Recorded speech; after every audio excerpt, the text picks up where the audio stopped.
Habari za wakati huu, mpendwa mtazamaji na msikilizaji popote pale ambako unaendelea kututegea sikio kwa wakati kama huu. Tunakusalimu kulingana na muda ulionao hapo ulipo. Tunakukaribisha kwa mara tena kufuata habari zetu kwa siku ya leo. Miongoni mwa habari tulizokuandalia ni kwamba mpambanaji mkubwa Lunyuki, mzalendo ambaye ni mwanafamilia wake marehemu Jenerali Rukumeta, amekubali kuungana na kiongozi wake Jenerali Namupaga kwenda kumaliza kazi aliyoacha Kamanda Jenerali Rukumeta katika maeneo tofauti ya nyanja za juu ya milima ya Uvira huko Kageregere.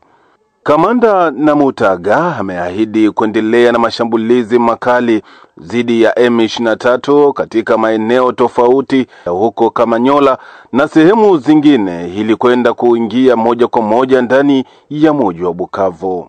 Vikosi hivyo vyake Kamanda Namutaga vimetaja kutokukubali vitaendelea kuendesha mashambulizi hadi kuhakikisha kwamba adui M23 hapatikani mara tena katika mkoa wa Kivu ya Kusini.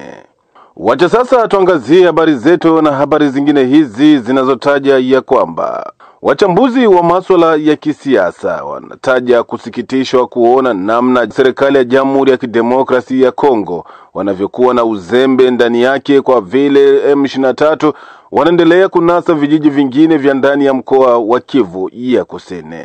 Mmoja kati ya wanasiasa katika maeneo ya mkoa wa Kivu ya Kusini, Andre Biadonia Mashaka, ametaja kusikitishwa na hali ambayo serikali ya Jamhuri ya Kidemokrasia ya Kongo inakuwa ikifanya, kwa vile wanasubiri vikosi vya M23 kumiliki vijiji vya eneo kadhaa na baadaye wanatuma drone na ndege za kivita ili kwenda kushambulia katika maeneo hayo.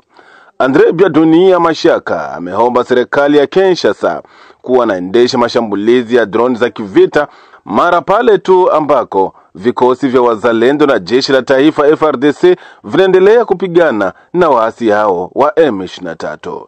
Andre Biadonia Mashaka anaeleza yafuatayo. Kunawaambia kwamba serikali ya Kinshasa ina mawazo mengine, mafikira mengine ndio iko mkicho ya watu wa Kinshasa. Mafikira ya vita huku kueste haiko kabisa. Tusikose kusema juu ya nini? Tusiseme juu ya nini? Pourquoi watatufunga vinyo tusisema? Loro kema antitezi kwa zinaanguka kila siku. Zivire lishaanguka. Sijui Chulu lisha iko mene. Saa ndo kwenye bako Chulu. Loro ke Nzibira na Chulu ni 18 kilometre. Kunabakia village ingine moya yenye banaita Maimoya. Ile ndo village ya kwanza kuingia Mshavunda. Ça veut dire que bakiingia pale kunabakia au moins 240 km baingie Mshavunda centre.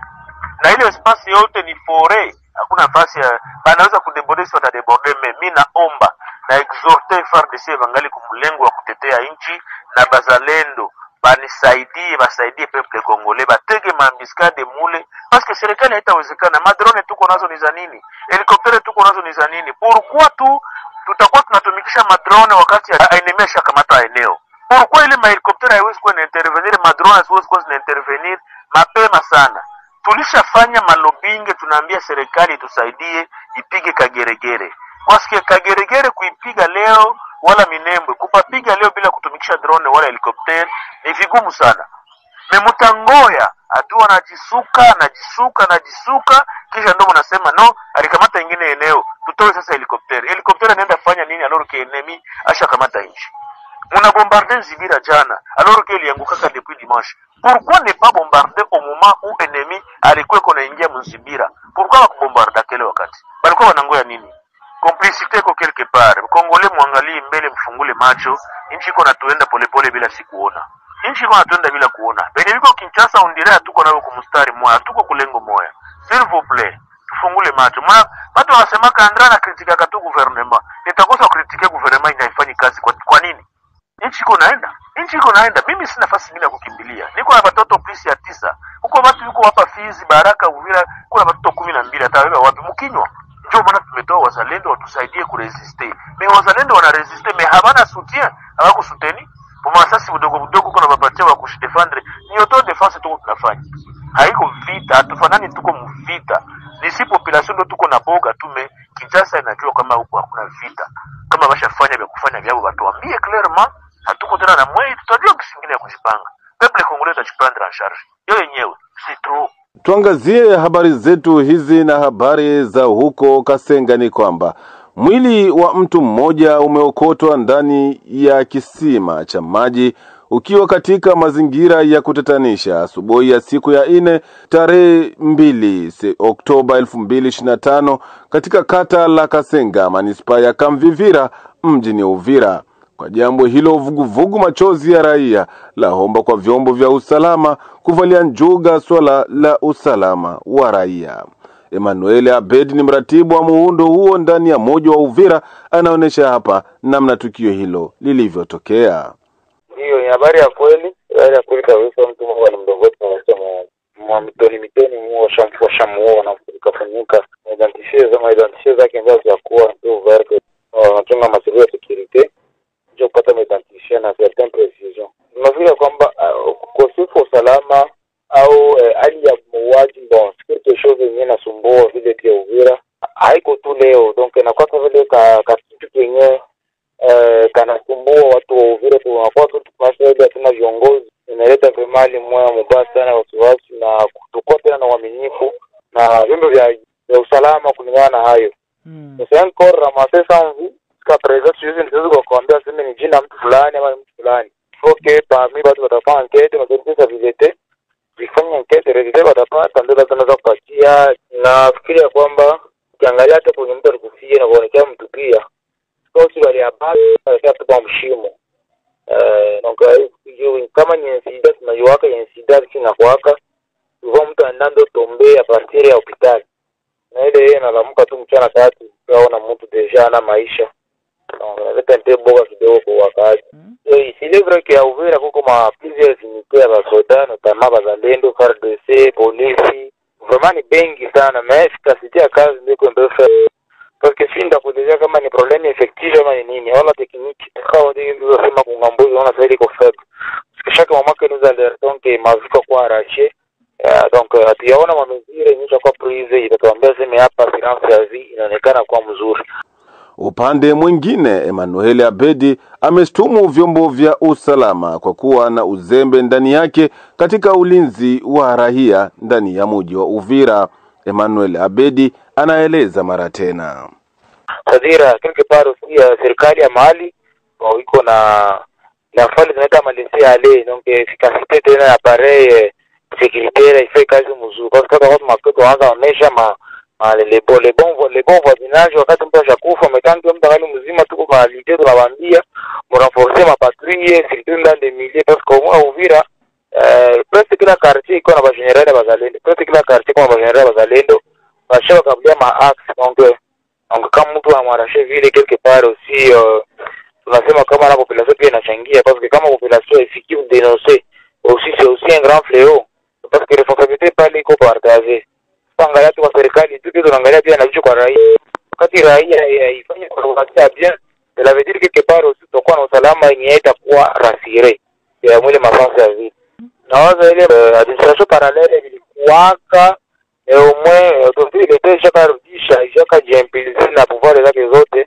Wazee wa zilibateri walikuwa washachari uguruguru mingi sana bashari kiperema yao wao wenyewe wahusika.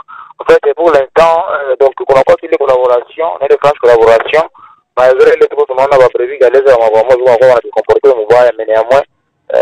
De coup, ça, quand même, à chaque intervenir avec les autres. Donc, à coup, on a vu les gars, il a vu le poids, bien sûr, on a venu en février, à un certain moment, comme ça, quand tu vas te retrouver, tous les moments, quand même, d'État, c'est le cas de pays qui a chaque intervenir, à chaque fois, il y a un consensus. Entre ma groupe armé, ma groupe aussi tactique, comment ils doivent se comporter, dira ma bonne manière aussi à gestion à province, mais ma France de la ville. C'est-à-dire vile alikuwa tena Muvira kabisa. Sambamba na habari hizo za mauaji ni kwamba mzalendo mmoja wa kundi la FRN lake Kamanda Milenge amekutwa amefariki katika mazingira ya kutatanisha usiku wa kucha siku ya Alhamisi ya tariki 2 Oktoba 2025 katika kata la Kalinga Noro mjini Baraka. Kwa jambo hilo, uongozi wa kundi hilo la FRN limetaja kusikitishwa na kifo cha mzalendo huyo. Akizungumza nasi, Kamanda Milenge Safari amesema kuwa marehemu amekutwa kupigwa na kisu kwenye mwili wake na ndicho inapelekea huenda kifo chake kilivyotokea. Kamanda Zelambuma anaeleza yafuatayo. Kifo ya ule askari inatushangaza, kwani ni kweli askari maiti imeogotwa kwa kanisa la Grace hapa Baraka, na njoo hivi maiti imeingia kumoroge huko kwa MSF. Askari akupigwa risasi, tumekuta tu maiti imepigwa kubuso, njo tuliona ka trasi ka kupigwa kama ni madilijiwe, kama ni bati grupe ya bunduki, ni kubuso njo tulipata tu ka trasi na kukinywa. Pale hatuwezi kamilisha kama alikuwa mulevi wala namna gani, kwani si atukukua, na mchana wetu wa jana alishinda na shefu wa eta majoro yangu, njo mwe balishinda naye. Yeye alikuwa anaitwa kwa jina la Mkamba Msalaba, alikuwa tu soda kumsululu, hakukuwa na cheo fulani. Yeye alikuwa na silaha ya D magazine, na mpaka sasa silaha haikuonekana.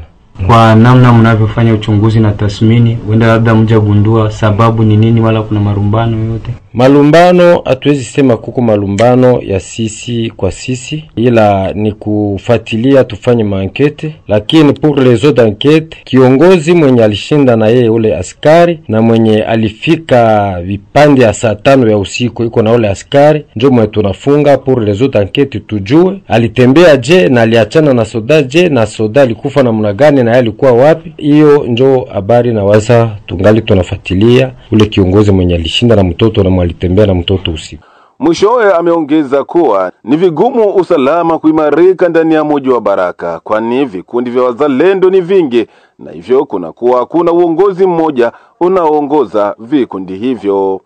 Na waza tatizo ni naongea mara kwa mara kwenye radio wala mara kwa mara kwenye magrupe, ni ukosefu wa utaratibu wa magrupe arme zenye kupatikana na ndani ya teritori ya Fizi mu province ya Sud Kivu. Dossier ni cartographie, dossier ni maentité. Tunajua kama tuko grupe 3 4 5, ingekuwa ya muhimu maforce zijulikane, force fulani inaangalia fasi fulani inaishia fasi fulani, lakini juu ya mchanganyiko ya magrupe ndani ya vile ya Baraka wala ndani ya teritori ya Fizi, hapo tutashindwa na kusekirize population, na tutashindwa kusekirize meme hata waaskari wetu, kwani hatutajua wenye kufanya mapiaje, wenye kutatiza raia hatutajua. Kwa hiyo ingekuwa ya muhimu hata ndani ya vile ya Baraka tujue grupe fulani inaanzia fasi fulani inaishia fasi fulani, grupe fulani inaanzia fasi fulani inaishia fasi fulani. Kwa hiyo kwa kutafuta usalama wa askari wetu meme na raia, hiyo ingekuwa ya muhimu. Na neno la mwisho yenye nitaambia population, wajikaze sana kututembea usiku, kwani kama waaskari wanauana wao kwa wao tutajua, kama ni waraia njoo wanauana tutajua, lakini ile raia kutembea usiku vipande ya saa 5 saa 4 antuka si ile atuifurahie. Tutamatishe habari zetu na habari zingine hizi zinazosema ya kwamba mwakilishi wa kudumu wa Ufaransa kwenye baraza la Umoja wa Mataifa Bwana Jerome Bonafont amesema kuwa hali ya usalama mashariki mwa Jamhuri ya Kidemokrasia ya Kongo inabaki kuwa kipaumbele licha ya mipango ya kidiplomasia inayoendelea. Mwandishi wetu Safari Dilo Alimasi na ripoti kamili. Naam, wakati wa mkutano huo uliolenga ya usalama mashariki mwa DRC, mwakilishi wa kudumu wa rais wa Ufaransa Emmanuel Macron anaripoti harakati za mauaji na ukiukwaji wa haki za kibinadamu. Kwa upande wa Ufaransa, hitimisho la kusitishwa kwa mapigano bila masharti ni kipaumbele katika muktadha huu. Namnuku, kama ilivyobainika, hali katika eneo lenyewe inazidi kuharibika licha ya makubaliano kuhitimishwa kwa michakato ya kidiplomasia ambao tunapongeza na ambao tunaunga mkono. Mashambulio ya vikundi vyenye silaha dhidi ya raia yanaendelea vile vile, ukiukwaji wa haki za kimataifa za kibinadamu na haki za kibinadamu. Ufaransa kwa mara nyingine tena inasalimu kuhusika kwa Marekani, Qatar, Togo, Jumuiya ya Afrika na mashirika ya ukanda na wawezeshaji wao. Hitimisho la kusitishwa kwa mapigano yasiyo na masharti yenye ufanisi ni kipaumbele, alisemayo Balozi Jerome Bonafont, mwakilishi wa kudumu wa Ufaransa kwenye Umoja wa Mataifa. Katika hotuba yake, Jerome Bonafont anakumbusha kwamba MONUSCO imekusudia kuchukua jukumu la kufanya kazi katika uhakiki wa utekelezaji wa hatua hiyo na kuunga mkono utekelezaji wa makubaliano ya amani. MONUSCO ndio nguvu pekee ya kimataifa iliyoko eneo la mzozo na ndio yenye uwezo na utaalamu unaohitajika. Jukumu hili limechukuliwa na azimio 2777 la baraza hili, mkataba wa amani wa Washington na azimio la kanuni la Doha. Utekelezaji kamili wa azimio 2773 la baraza hili bado ni jukumu ambalo limewekwa kwa watendaji wote. Azimio hili linasisitiza vigezo kuu vya utatuzi wa migogoro, ikiwemo uondoaji wa vikosi vya ulinzi vya Rwanda katika eneo la Kongo, kusitisha msaada kwa vikundi vyenye silaha. Kwa kuongezea, Ufaransa inadhibitisha msaada wake kamili kwa MONUSCO na utekelezaji wa agizo lake la kuwalinda raia na rasilimali muhimu. Kwa kutimiza agizo hili, inahitaji kuinua mara moja kwa vizuizi vyote kwa uhuru wa watu wa MONUSCO. Mchakato wa amani kati ya DRC na Rwanda unakabiliwa na ucheleweshwaji mpya uliopangwa kuanza katikati ya Juni, pamoja na utekelezaji wa uratibu wa pamoja wa usalama na kalenda sahihi ulisimama haraka juu ya kutokubaliana. Mazungumzo ya Septemba yameagiza tofauti zinazoendelea, haswa juu ya jukumu la M23. Licha ya kupangilia Oktoba mosi kama tarehe ya uzinduzi wa operation, kalenda bado haijulikani na mvutano kati ya eneo lenye mzozo bado unaendelea kuleta mashaka. Msikilizaji, kupitia hapo ndipo kabisa tumetia nukta kwa habari zetu kwa siku hii ya leo. Tunakushukuru kwa kutufuata mwanzo hadi tamati. Tunakusihi mara tena, kama ndo bado mara ya kwanza kukutana nasi, ni vizuri kusubscribe kwenye channel yetu ili kuendelea kupata habari na vipindi vilivyo sahihi. Mimi ni mchumbe wa mkulima na Fatuma, na kusihi usikosi kulike, kucomment na kusambazia wengine. Tukutanane baadaye panapo majaliwa.